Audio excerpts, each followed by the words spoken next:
Hi, I'm Cassandra Anderson, and this is Chantel Colwell, and we are C Squared. So today's topic is about the climate change with weather, and one of my first questions is, Chantel, when was the earliest time that you can remember when hearing about climate change? To be quite honest, it was when I was really young. Now, I'm going to age myself a little bit. I am in my mid-30s, so my first time hearing about climate change would have been the very early 90s. I do remember my parents talking about it, kind of making fun of it because it was actually global warming back then. And if you're from Northern Ontario, you understand about maybe 15, 20 years ago how deep the snow was. We were not experiencing global warming. What we were experiencing, though, was the early effects of climate change. And I remember actually Al Gore being the first person to speak about climate change, like in the early 90s, I believe. When do you first remember climate change starting? I could definitely agree, and I'm dating myself too, in my 30s.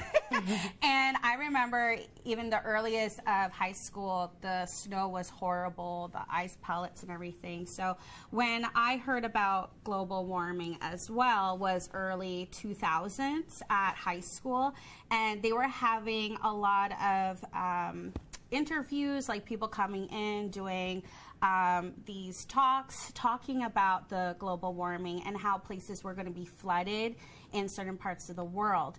And a lot of people weren't very skeptical about it, just because, like you said, we were seeing the early times of the climate change, and it was called global warming. So I didn't even take it seriously in the beginning either at such a young age.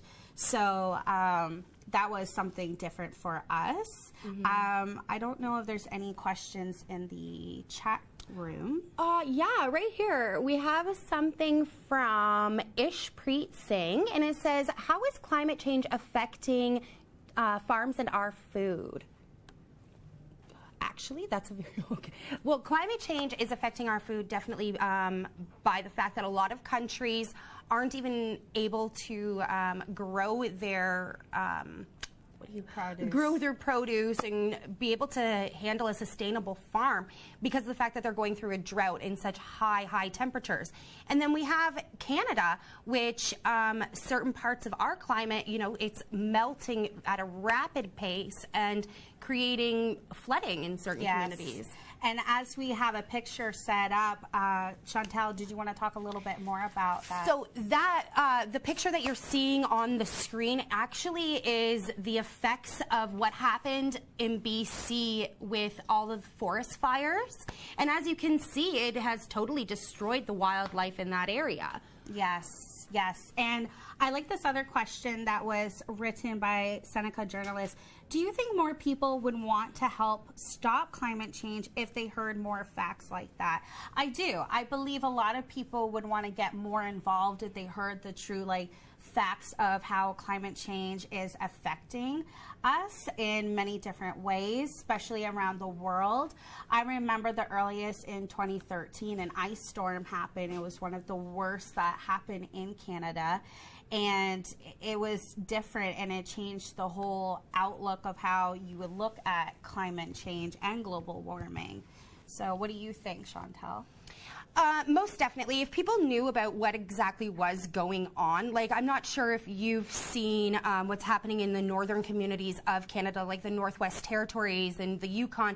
The Indigenous peoples of those areas are actually having to change the way that they did their traditions. They're having to reteach themselves when it comes to hunting, and a lot of people are actually just having to migrate because the animals are migrating and the animals are dying off. So if people would actually take a look at what is going on in just their own backyard, they would be able to recognize the issues of climate change. Melissa Cohan actually said a really good question is, what are some ways to combat climate change? Well, even how we address brushing our teeth, washing our hands, doing the dishes, the amount of water that we're using would be one aspect, or instead of taking an Uber or Lyft, actually do bicycle or walking instead of using transportation that would cause pollution.